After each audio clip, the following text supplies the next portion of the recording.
Back in the 1990s, if you cared about weed, all roads led to Amsterdam. Every great breeder, every legendary strain, every trophy worth winning ran straight through that one city. And right in the middle of all of it, one Dutch seed company put out a strain so heavy, so sedating, so flat-out brutal, that they named it after one of the most powerful animals on the planet. They called it White Rhino, and the name was basically a warning for what is about to come. Because this stuff did not just get you high, it knocked you flat out. This is the story of one of the heaviest hitters to ever come out of Amsterdam. Now, to understand why White Rhino was such a big deal, you first have to know what the whole Amsterdam scene was obsessed with at the time, and it really came down to one single thing: resin. Resin is that frosty crystal coating you see on really good weed, and it's made up of tiny glands called trichomes that hold pretty much all the potency and flavor in the plant. Back in the early 1990s, Dutch breeders were chasing that frost harder than anything else, and then one strain came along and completely changed the game: White Widow. When White Widow won the Cannabis Cup in 1995, it stunned everybody because it was so caked in white crystals, the buds honestly looked like they'd been rolled in sugar. And after that, every breeder in town was racing to grow the frostiest weed they possibly could. And that race ended up creating a whole dynasty of strains people started calling the White Family, with White Widow being the mother of them all.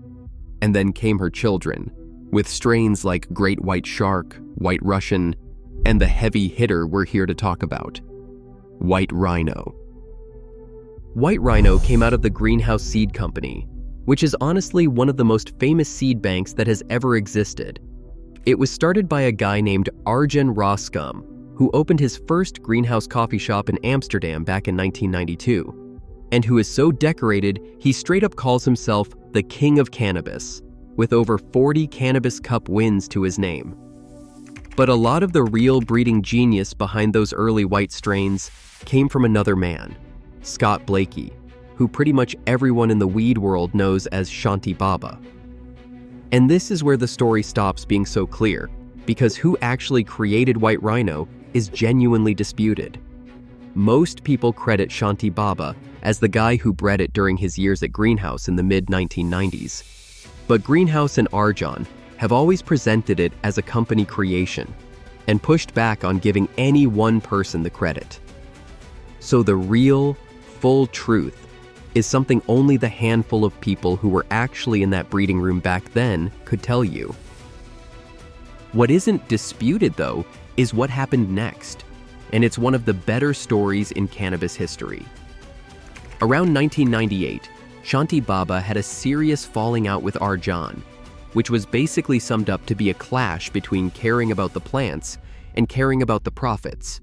So he walked away from Greenhouse and started a brand new company called Mr. Nice Seed Bank. And he didn't just do it alone either, because he teamed up with two absolute legends, Neville Schoenmakers, the man who had founded the very first real Dutch seed bank, and Howard Marks, a famous hashish smuggler whose actual nickname was Mr. Nice. When Shanti Baba left, he took his original mother and father plants with him and renamed every one of his strains so people could tell his true originals, apart from the versions Greenhouse kept right on selling. White Widow became Black Widow, Great White Shark became Shark Shock, and White Rhino was renamed to Medicine Man. And to this very day, Mr. Nice still sells White Rhino under that name. So where does this thing actually come from? Genetically.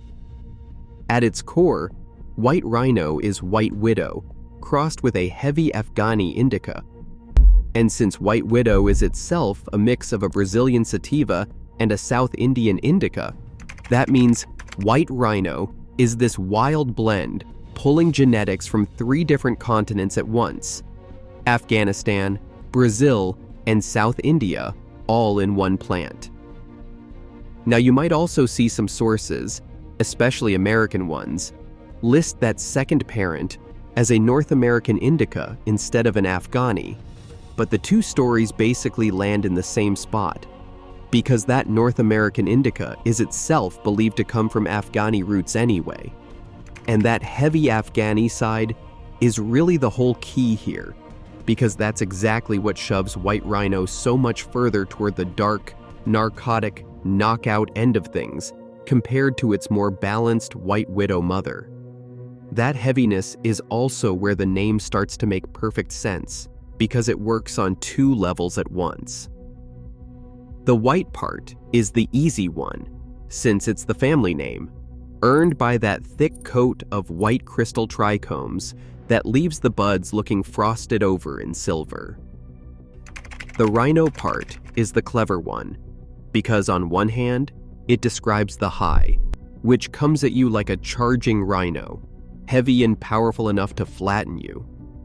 But on the other hand, it actually describes the plant itself, because the very top bud tends to grow into this thick, pointed, horn-like spike, just like a rhino's horn.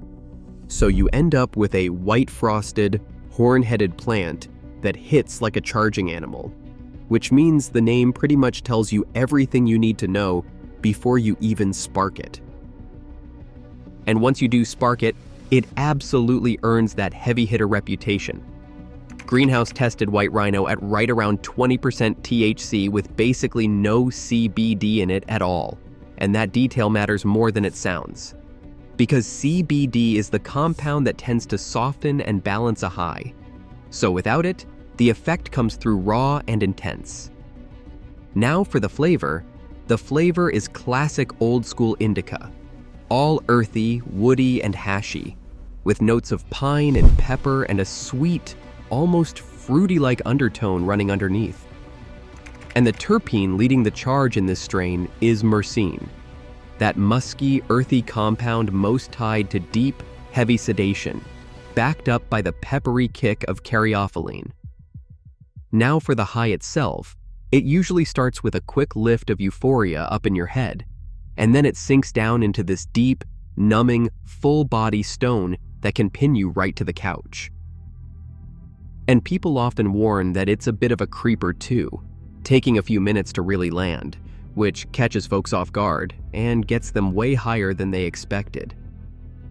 And with all those qualities, it had made for the perfect strain for people who were dealing with insomnia and stress.